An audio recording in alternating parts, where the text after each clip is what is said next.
Excited, কারণ লোক আসা শুরু হয়ে গেছে, লাইভ অডিয়েন্সের সাথে বসে তাদের রিয়াকশনও দেখতে পাবো যে তাদের কীরকম লাগছে, কাজে আমি খুব এক্সাইটেড। অর্পণের সাথে কাজ করার এক্সপিরিয়েন্স আমার সবসময়ই ভালো হয়, আর আমাদের ওয়ার্কিং ইজটা এতটা যে ওর সাথে কাজ হওয়া মানে আমি জানি খুব ইজিলি কাজটা হয়ে যাবে। কাজেই আবার কাজ করতে পেরেছি, এটায় অন্যরকম চরিত্রে কাজ করেছি, অন্য রকমের ভালোবাসা আছে গল্পটায়, কাজে খুব ভালো লেগেছে। প্রচুর লোকে মেসেজ করেছে, প্লাস কিছু অডিয়েন্স যারা সিলেক্টেড হয়েছে আমাদের সাথে বসে দেখার জন্য, তারাও আজকে এখানে প্রেজেন্ট আছে, কাজে তারাও খুব এক্সাইটেড, আমিও তাদের সাথে বসে দেখবার জন্য খুব এক্সাইটেড।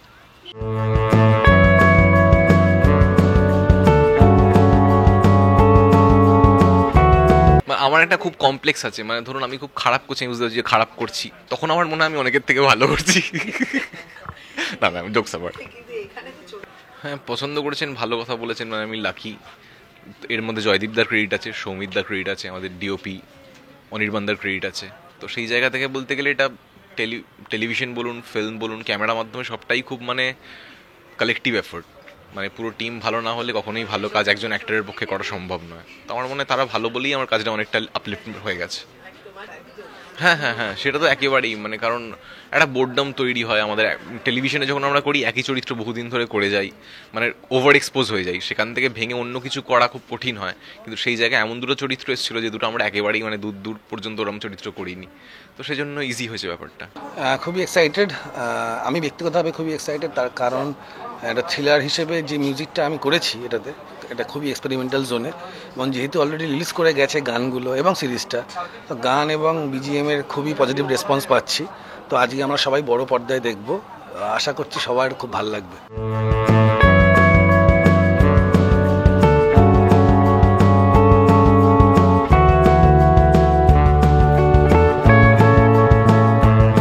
একটা থেকে তো লাঞ্চ না খেয়ে আসতে হয়েছে, বুঝতে পেরেছিস, খালি পেটে দেখতে হবে। তবে খালি পেটে অন্যের কাজ দেখতে যেতাম কিনা জানি না, নিজের কাজগুলো দেখতে এসছি। আর বড় স্ক্রিনে দেখতে ভালো লাগবে, তার কারণ সাউন্ড খুব ভালো পাবো, এবং এই আমাদের যে ল্যান্ডস্কেপটা ধরা হয়েছে সেটাও খুব ভালো পাবো। আর আমি আশা করব তোরা যারা আছিস মিডিয়ার, তারা দেখুক, দেখে ভালো লাগুক। তোরাই তো প্রচারটা করিস আমাদের হয়ে, আমাদের ভালো কাজ হলে প্রচার করে দিস, একটু সবসময় খারাপ বলিস না, কাজটা যেন মনে হবে একদম ঠিকঠাক রিভিউ দিস। আমার ফ্যামিলি ছাড়া দর্শকের কাছে আমি দুশ্চরিত্র, বুঝতে পেরেছিস, এটা নিয়ে আমি কি বলবো, এটা ইন্ডাস্ট্রি করে দিয়েছে। তো একটা সময় পজিটিভ ক্যারেক্টার করতাম, চরিত্র করতাম, লিড হিরো করতাম, এখন ভিলেন করি, এটাই তফাৎ। কিন্তু আমি মজা পাই ভিলেন করতে, কারণ আমি তো নিজে ভিলেন নই, তোরা ভালো করে জানিস। তো আমি নিজে খুব মজা পাই অন্যরকম একটা চরিত্র পোট্রে করতে। রূপকথার গল্পে যে সাধারণ লোকটা রাক্ষস বধ করে রাজা হতো, তেমনই এক রাজার জন্মের গল্প এটা। রাজা বিষ্ণু অধিকারী, পাহাড়গঞ্জের বাপ। কুরুক্ষেত্রের যুদ্ধে আমি তো খুবই এক্সাইটেড, এবং টাইটেলটা আমার সব থেকে ভালো লেগেছে, রাজা রানী রোমিও। দেখা যাক কীরকম টার্ন আউট করছে, আমি এক্সপেক্ট করছি খুবই ভালো হবে, দর্শকদেরও খুবই ভালো লাগবে। I am very excited. একটা হিন্দি বইয়ে দেখেছিলাম মরার ঠিক আগে পুরো লাইফটা লাস্ট ডে লাস্ট শো হয়ে যায় চোখের সামনে। খুবই এক্সাইটেড লাগছে, কিন্তু হ্যাপি এক্সাইটেড, কেননা যেহেতু সিরিজটা বেরিয়ে গেছে এবং অলরেডি অনেক মানুষ দেখেছেন, তাদের ভালোও লেগেছে। তো ফলে কোথাও গিয়ে ছোটোবেলায় পরীক্ষার রেজাল্টের আগে খাতা দেখিয়ে দিলে যেরকম হতো না, যে জানি ভালো নাম্বার পেয়েছি, তাও রেজাল্টের উত্তেজনাটা, সেই রকম একটা মিক্সড ফিলিং হচ্ছে এখন। তুই বাথরুমে ঢুকবি না আমি ঢুকবো, একসাথে ঢুকি। কিন্তু আমার বইটা তো ওই একটা রিলেই আটকে গেছে। থ্রিলার ভাবে শুরু হচ্ছে, থ্রিলিং ওয়েতে।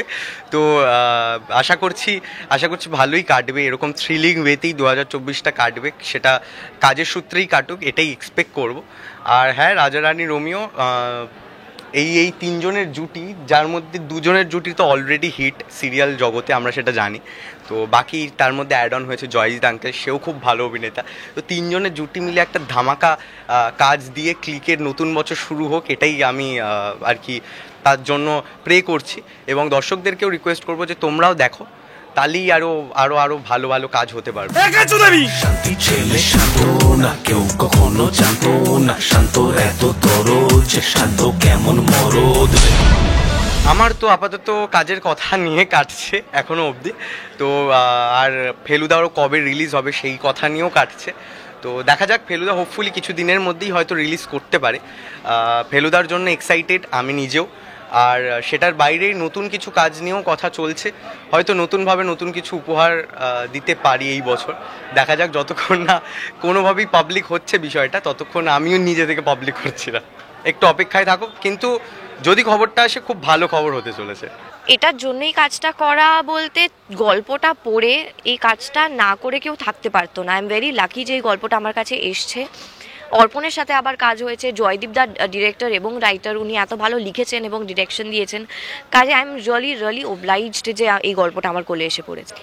অ্যাকচুয়ালি এটা কিছুটা লাক, কিছুটা I don't know what, something কিছু একটা ক্রস কানেকশন হয়ে সামথিং হ্যাজ ওয়ার্কড আউট, আর খুব ভালো একটা প্রজেক্ট তৈরি করেছি আমরা।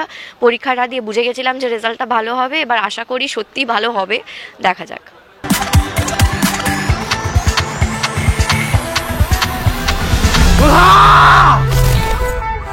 প্রতিটি সফল পুরুষের পেছনে হোক আমরা চাই যে আমরা সবাই ভালো কাজ করি, ভালো কাজ দেখি, যেটা ইম্পর্টেন্ট, যে মনের শান্তি হোক যে বাংলা কাজ দেখছি, তো সেটা হওয়া খুব জরুরি। এবং নতুন ডিরেক্টররা আসছেন, ইনিও নতুন ডিরেক্টর, তো আমার তো এক্সপেকটেশন হাই যে ক্লিকে ভালো ভালো সিরিজ হচ্ছে, এটাও নিশ্চয়ই খুব ভালো হবে। এখন আমি ওয়েট করছি এটার জন্য, স্ক্রিনিংটার জন্য। এখনো আসেনি, ওয়েটিং আমিও।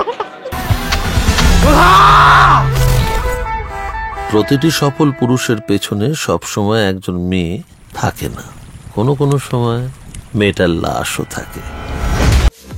টলিউড ফোকাস কলকাতা চ্যানেলটি আপনাদের ভালো লাগলে লাইক করুন, সাবস্ক্রাইব করুন এবং আপনাদের প্রিয় ভিডিওটি অবশ্যই শেয়ার করুন। Tollywood focus Kolkata.